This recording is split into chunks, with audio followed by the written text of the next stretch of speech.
ನಮ್ಮ ರಾಜ್ಯಕ್ಕೆ ಇದಕ್ಕೆ ಏನು ಬೇಕೋ ಅವರು ಕೂಡ ಮಾತಾಡಿದ್ದಾರೆ. ಮೇಕೆದಾಟು ವಿಚಾರದಲ್ಲೂ ಕೂಡ ನಾವು ಪ್ರಸ್ತಾವನೆಯನ್ನು ಮಾಡಿದ್ದೇವೆ. ಯಾಕೆಂದರೆ ನಮಗೆ ಸುಮ್ಮನೆ ಡಿಲೀಟ್ ಮಾಡಿಕೊಂಡು ಅವರು ಸ್ಪೆಸಿಫಿಕ್ ಆಗಿ ಸೆಂಟ್ರಲ್ ಗೌರ್ಮೆಂಟು ಅವ್ರ ಸ್ಟ್ಯಾಂಡ್ ಏನು ಅಂತ ಹೇಳಬೇಕು ಅಂತೇಳಿ ನಾವು ರಿಕ್ವೆಸ್ಟ್ ಮಾಡಿದ್ದೇವೆ. ಯಾಕೆಂದರೆ ನಮ್ಮ ಹಿಂದೆ ಎಲ್ಲ ಕಮಿಟಿ ಮೀಟಿಂಗ್ಸ್ಗಳಲ್ಲೆಲ್ಲ ಕೂಡ ಭಾಳ ಸ್ಪೆಸಿಫಿಕ್ ಕೇಳಿದ್ರು. ಅದನ್ನು ಸುಪ್ರೀಂ ಕೋರ್ಟ್ಗೆ ಅವ್ರ ಸ್ಟ್ಯಾಂಡ್ ಏನಿದೆ ಅಂತ ಕೂಡ ಅವ್ರು ತಿಳಿಸ್ಲಿ ಅಂತ ಅವ್ರಿಗೆ ರಿಕ್ವೆಸ್ಟ್ ಮಾಡಿದ್ರು. ನಮ್ಗೆ ಯಾರಿಗೂ ತಮಿಳ್ನಾಡಿಗೂ ಬೆನಿಫಿಟ್ ಆಗಲಿ, ನಮಗೂ ಬೆನಿಫಿಟ್ ಆಗಲಿ, ನಾವೇನಾದ್ರೇನು ಯಾರಿಗೆ ನಮಗೆ ಯಾರಿಗೂ ವಿರೋಧ ಏನಿಲ್ಲ ನಮಗೆ. ಯಾಕಂದರೆ ಪೊಲಿಟಿಕಲಿ ನಾವು we may be partners, but still ಅವ್ರಿಗೂ ಪೊಲಿಟಿಕಲಿ ಅಪೋನೆಂಟ್ ಪಾರ್ಟೀಸು, ನಾವೇನೋ ಅವ್ರಿಗೆ ತೊಂದರೆ ಮಾಡ್ತೀವಿ ಅನ್ನೋದು ಭಾವನೆ ಇದೆ. ಇನ್ನೊಂದು ಪೆನ್ನಾ ರಿವರಲ್ಲೂ ಕೂಡ ಸ್ವಲ್ಪ ಡಿಸ್ಪ್ಯೂಟ್ಸು, ಇಬ್ಬರಿಗೂ ಕೂಡ ಡಿಸ್ಪ್ಯೂಟ್ಸು ಅದು ಕೂಡ ಇದೆ. ಸೊ ಮೀಡಿಯಾ ಏನಾದ್ರು ಒಂದು ಫಾರ್ಮಾಲಿಟಿ ಮಾಡೋಕ್ಕೆ ಸಾಧ್ಯನಾ ಅನ್ನೋದು ಕೂಡ ನಾವು ಪ್ರಸ್ತಾವನೆಯನ್ನು ಮುಂದಕ್ಕೆ ಚರ್ಚೆ ಮಾಡೋಕ್ಕೆ ಒಂದು ಅವಕಾಶ ಗೇಟ್ ಓಪನ್ ಮಾಡಿ ಅಂತ ಅವ್ರಿಗೆ ತಿಳಿಸಿದ್ದೇವೆ ನಾವು. ಯಾಕೆಂದರೆ ಲಾಸ್ಟ್ ಇಯರ್ ಕೂಡ 300 ಚಿಲ್ಲರೆ TMC ನೀರು ಸಮುದ್ರಕ್ಕೆ ಹೋಗಿದೆ.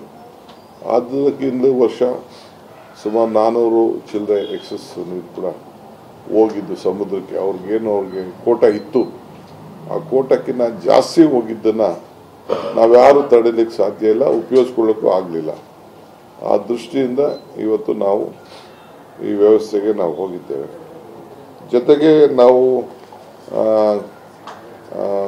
ಕೃಷ್ಣ ಸಂಬಂಧಪಟ್ಟಂತೆ ಆಲಮಟ್ಟಿ ಏನು ಗೆಜೆಟ್ ನೋಟಿಫಿಕೇಶನ್ ಉಳ್ಕೊಂಡಿದೆ, ಅದಕ್ಕೆ ಕೂಡ ನೀವು ನಮಗೆ ಆದಷ್ಟು ಜಲ್ದಿ ನೀವೇ ಒಂದು ಗೆಜೆಟ್ ಮಾಡಬೇಕು. ಕೋರ್ಟ್ಗೂ ಕೂಡ, ಯಾಕೆಂದ್ರೆ ನಮ್ಮ ಶೇರ್ ಅದು, ನಾವು ರೈಸ್ ಮಾಡಬೇಕಾದ್ದು 524ಗೆ ಎತ್ತಬೇಕಾದ್ದು ನಮ್ಮ ಡ್ಯೂಟಿ.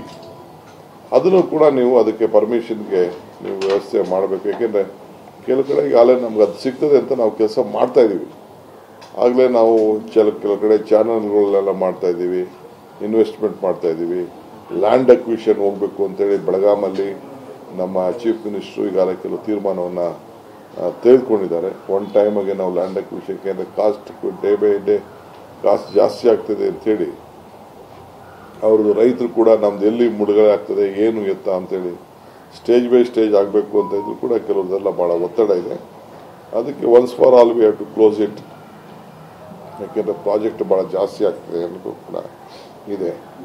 ಆಮೇಲೆ ಕಣಸಾ ಬಂಡೂರಿ ಪ್ರಾಜೆಕ್ಟ್ ವಿಚಾರದಲ್ಲೂ ಕೂಡ ನಮಗೆ ಫಾರೆಸ್ಟ್ ಕ್ಲಿಯರೆನ್ಸು ಅವರು ಅಶ್ಯೂರ್ ಮಾಡಿದ್ರು ಮಿನಿಸ್ಟ್ರು. ನೆಕ್ಸ್ಟ್ ಒಂದು ಮೀಟಿಂಗ್ ಮಾಡಿ, ಯಾಕೆ ನಾನು chief minister prime minister meet ಮಾಡಿದಾಗ ನಾನು ಆಥರೈಸ್, ಯಾಕೆಂದರೆ ಅದಕ್ಕೆ ಬೋರ್ಡ್ಗೆ ಪ್ರೈಮ್ ಮಿನಿಸ್ಟ್ರೇ ಅದಕ್ಕೆ ಅಧ್ಯಕ್ಷರಿದ್ದಾರೆ, ಇಲ್ಲ ನಾನು ಮಿನಿಸ್ಟ್ರಿಗೆ ಆಥರೈಸ್ ಮಾಡಿದ್ದೀನಿ ಅಂತ ಕೂಡ ಅವರು ತಿಳಿಸಿದರು.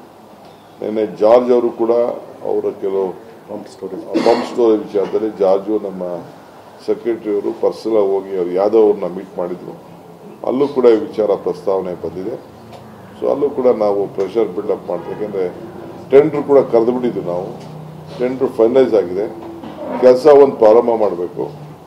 ಅದು ಯಾರಿಗೂ ಏನು ತೊಂದರೆ ಏನಿಲ್ಲ. ವೈಲ್ಡ್ ಲೈಫ್ ಕ್ಲಿಯರೆನ್ಸ್ಗೆ ಆಗಿದೆ. ಈ ಮಧ್ಯೆ ನಾನು ಪ್ರಹ್ಲಾದ್ ಜೋಶಿ ಅವರು ಕೂಡ ಪರ್ಸನಲ್ ಹೋಗಿ ರಿಕ್ವೆಸ್ಟ್ ಮಾಡಿದ್ದೆ. ನಾನು ಮಾತಾಡ್ತೀನಿ ಅಂತ ಅವರು ಕೂಡ ಹೇಳಿದರು. ಸೊ ಹಿಂಗೆ ಇಂಟರ್ಲಿಂಕಿಂಗ್ ಏನು ಸ್ಕೀಮ್ಸ್ ಇದೆ,